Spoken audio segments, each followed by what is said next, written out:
Assalamualaikum warahmatullahi wabarakatuh. Untuk kisah yang akan kita dengarkan saat ini kisah nyata dari seorang sahabatnya Rizky yang sebut saja namanya Yudi. Dia bercerita tentang kisah hidupnya, yang mana dari ibunya masih hidup sampai pada masa ibunya tiada. Al-Fatihah untuk ibunya Mas Yudi. Semoga amal ibadahnya diterima dan tergolong orang-orang yang beriman, serta ditempatkan di sisi istimewanya Allah. Amin ya rabbal alamin.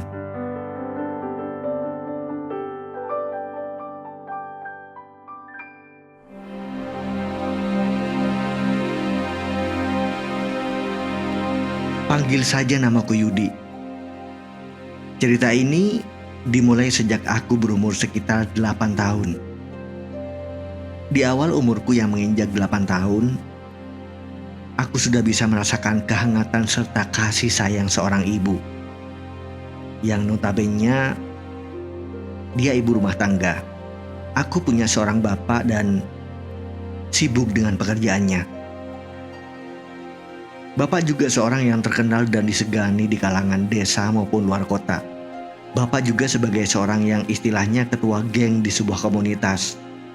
Namun dengan posisi yang hanya sebatas sampingan, selain pekerjaannya sebagai wakil direktur di salah satu perusahaan di masa itu. Namun keadaan bapakku yang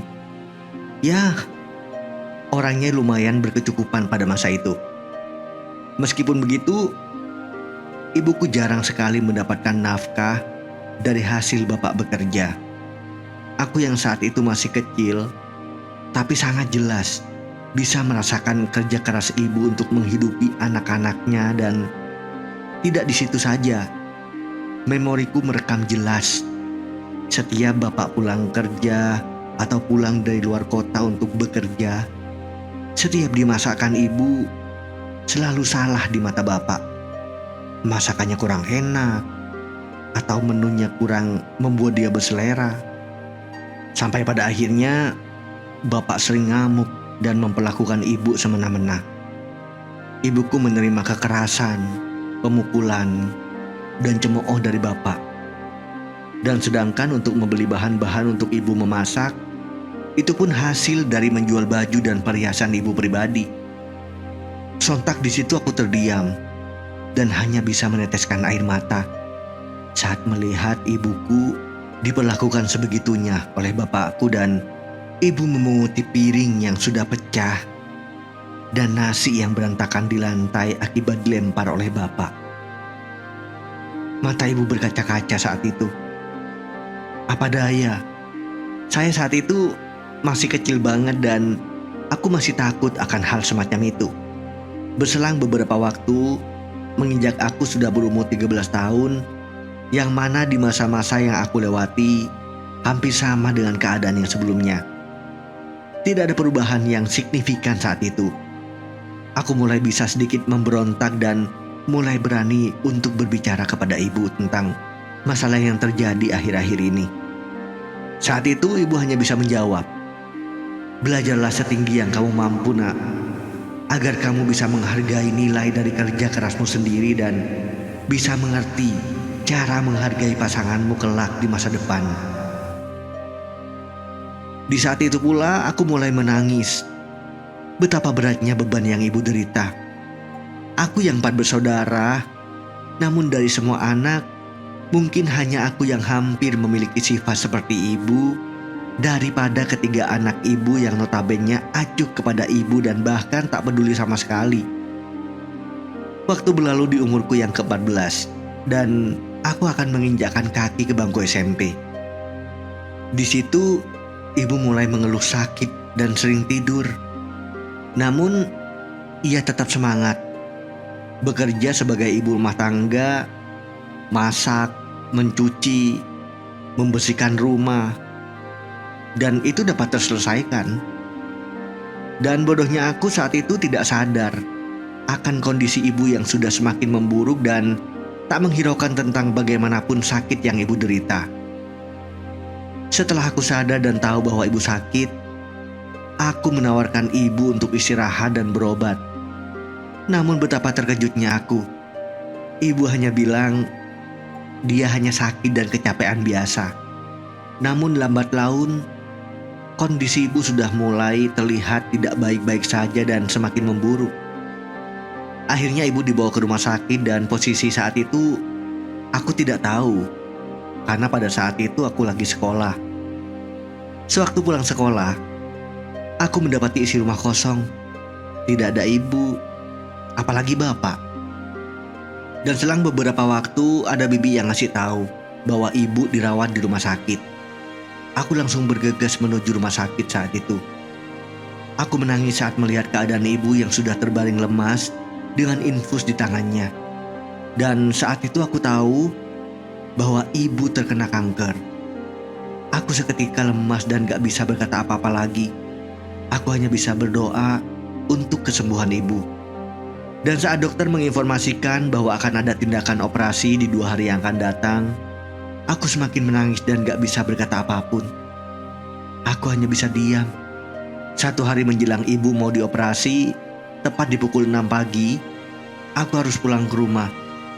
Dan di saat itu, aku belum bawa baju ganti. Masih tetap dengan seragam sekolah lengkap dengan tas yang berisi buku pelajaran. Singkat cerita, aku sudah berada di rumah. Dan aku berniat untuk kembali lagi ke rumah sakit. Namun di saat aku mau ke rumah sakit, terkendala dengan kendaraan yang sudah dibawa kakak semua. Tidak ada satupun kendaraan yang bisa aku pakai untuk kembali lagi ke rumah sakit untuk menemani ibu. Alhasil, saya hanya diam di rumah dan menunggu kabar dari rumah sakit. Waktu semakin berlalu, berjam-jam aku menunggu, namun belum ada informasi dari rumah sakit. Hingga mungkin aku kelelahan dan aku pun tertidur di ruang tamu.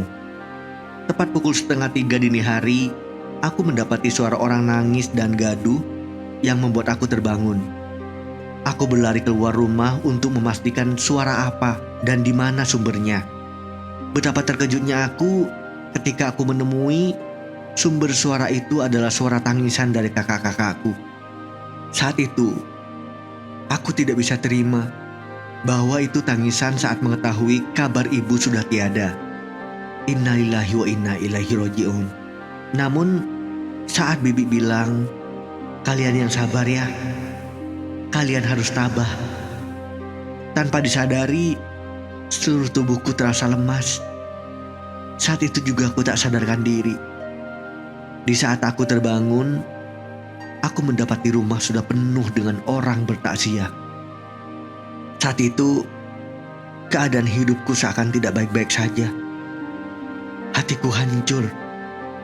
Aku sudah tidak punya ibu lagi. Dan perlahan, aku mendekati tubuh ibuku yang sudah kaku di depan mataku. Tak terasa tangisanku kembali pecah dan seakan belum percaya. Ibuku sudah tiada. Dan aku pun seakan benci pada diriku sendiri. Di saat itu, kenapa aku hanya diam saat tahu ibuku selalu nutupi keadaan ibuku yang mulai tidak baik-baik saja. Hingga pada akhirnya aku mulai membenci sosok ayah. Setelah kepergian ibu, aku mulai menjadi sosok yang pendiam dan tidak mudah bergaul. Hari-hari yang kujalani seakan hampir mulai ingin pergi dari rumah. Dan waktu sudah hampir 1 minggu, aku tidak masuk sekolah dari sejak awal aku masuk SMP. Dan sebagai murid baru, aku tidak sempat hadir di acara masa orientasi sekolah pada saat itu. Lingkungan terasa asing. Karena mungkin saat itu karena belum terbiasa dengan keadaan teman maupun ruang kelas yang baru. Hari kian berlalu. Kini keadaan aku berfokus pada lingkungan pertemanan di sekolah. Aku mulai memberanikan diri untuk mengenalkan diri dan bergaul dengan teman baru. Hingga sampai pada satu keadaan, di saat itu aku mempunyai satu sahabat yang dari kecil hingga SMP pun satu sekolah. Namun harus dipisahkan hanya beda ruang kelas. Di saat jam istirahat sekolah, aku tak sengaja mendapati temanku itu sedang diusilin oleh teman sekelasnya.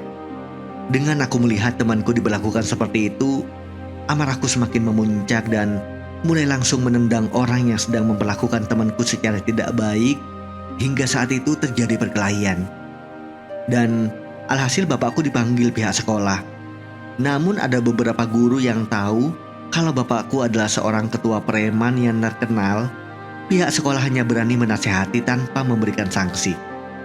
Dan di posisi saat itu, sama sekali aku tidak bangga. Bahkan tidak ingin hidupku dilibatkan ataupun didompleng oleh sosok seorang ayah. Karena aku masih benci sama ayah setelah apa yang dia lakukan pada ibuku dulu. Sehari sudah kejadian itu, teror demi teror yang aku dapatkan dari kakak kelas semakin menjadi-jadi. Dan pada saat aku masuk kelas, posisi aku ingin duduk di bangku. Ludah beserta lem berceceran di mana-mana, di meja, di tempat duduk, hingga pada akhirnya menempel di celanaku. Saat itu aku tahu siapa yang melakukan itu semua. Namun karena aku saat itu sangat malas untuk ribut dan teringat perkataan almarhum ibu untuk tetap fokus dengan sekolah, aku hanya pasrah dengan keadaan itu. Hingga kejahatan yang lain terjadi kepadaku. Berminggu-minggu aku menerima keusilan dan kejahatan mereka. Mulai dari disiram air got, hingga buku-buku pelajaran disobek. Aku hanya diam, karena di hatiku gak mau bapakku terlibat dengan masalahku. Hingga sampailah pada keadaan di mana mereka yang mengusiliku semakin menjadi-jadi, sampai pada mereka menyebut ibuku seorang pelajar. Sedangkan ibuku adalah seorang yang mulia dan sudah wafat. Sontak aku tidak terima dengan pembulian itu. Aku mulai emosi dan sangat tak terkendali di saat itu. Teman yang membuli tentang ibuku, aku hantam berkali-kali hingga banyak mengeluarkan darah. Saat itu terjadi keributan yang hebat, hingga akhirnya para guru mengundang pihak keluarga. Saat semuanya diinterogasi, ada salah satu temanku yang notabene dia adalah ketua kelas.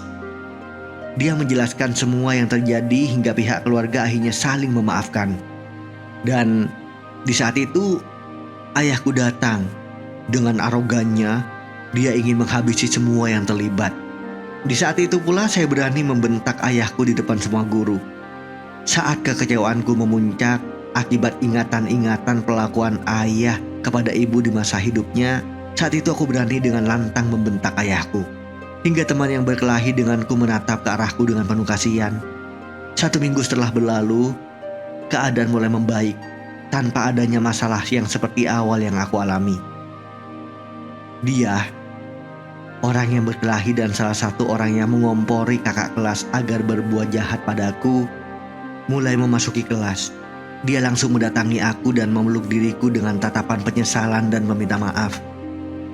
Di saat itu pula, aku dengan lapang menerima permintaan maaf darinya. Hingga riuh satu kelas menatapku dan temanku. Dan sampai di waktu 2 bulan menjelang akhir sekolah, sering diadakannya tambahan waktu belajar.